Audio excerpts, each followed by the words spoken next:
just hiding information, destroying information, evidence. A police beating and allegations of a cover-up. Did a prosecutor tell 2 Lawrence County deputies to destroy evidence? That's one of the questions we're asking tonight at 6. Thanks for joining us. I'm Rory Johnston. And I'm Carrie Sharp. News Channel 5 investigates first reported claims that a prosecutor advised deputies to delete cell phone pictures of a man they had just beaten. That was 5 years ago, and the case still has not gone to trial. Investigative reporter Ben Hall is speaking exclusively with the man at the center of the case. Mike Jones was 62 years old and disabled when he was pulled over. He was badly beaten, and now he's waiting for this case to go to trial. Both eye sockets was crushed. The sinus cavity was crushed. My nose. These pictures show Mike Jones in the hospital days after he was arrested back in October of 2020. What do you think when you look at those pictures? That's pretty bad. Everybody just seen the real bad ones that says that they're just trying to beat you to death. Jones was pulled over by 2 Lawrence County deputies, Eric Crafton and Zach Ferguson, who were working for the 22nd Judicial Drug Task Force. It happened on this rural road near the Giles and Lawrence County line.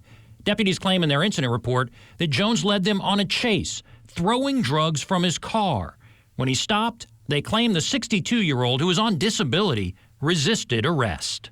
Got me out and then slammed me down on the ground. And one of them was in the middle of my back and the other one was beating on me. But Jones was really surprised by what happened next.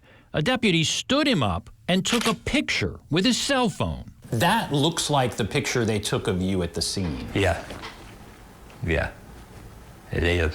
Yeah, it is. I can see my eyes is already starting to swell. I don't know why he took the picture. He just wiped my face real hard with that rag because it's just covered in blood and snapped my picture with his cell phone.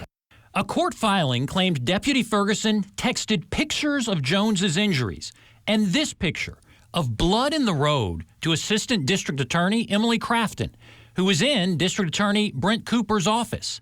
The court filing claimed she saw the pictures and advised Deputy Ferguson to delete the photos. It covered the case up. It covered the investigation of the crimes against Mr. Jones up. Attorney Andrew Nutt represented Jones and told us in 2021 deleting the photos was an attempt to hide the brutal beating.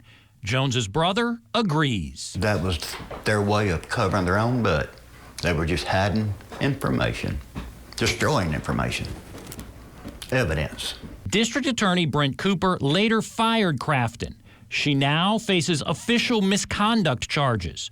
The 2 deputies face federal charges involving excessive use of force and obstruction. I feel pretty disgusted. That's our public servants. A judge dismissed the resisting arrest charge against Jones and all other charges stemming from that traffic stop. But nearly 5 years later, the deputies and the assistant DA still have not gone to trial. Just keeps getting put off. I thought that maybe they're waiting for me to die or something. That's what I thought. Deputies Caperton and Ferguson remain on administrative leave from the Lawrence County Sheriff's Office. Their federal trial has been set 5 different times, but so far it has not happened. They're just trying to give the public time to forget what went on, so they keep postponing it, trying to get out of everybody's mind to cover their own butt. Jim Jones is ready to testify in court if needed. The whole family is tired of delays, still in shock from the brutal beating and bizarre communication between the deputies and an assistant district attorney. I'd like to get it over with, That's something we're still dealing with 5 years later simply because of them.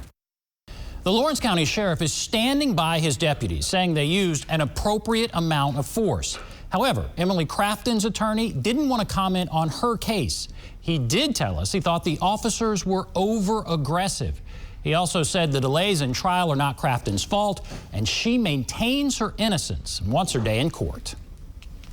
All right, thanks, Ben. And you can find Ben's initial interview with Jim Jones and more on this story. Just go to newschannel5.com/investigates.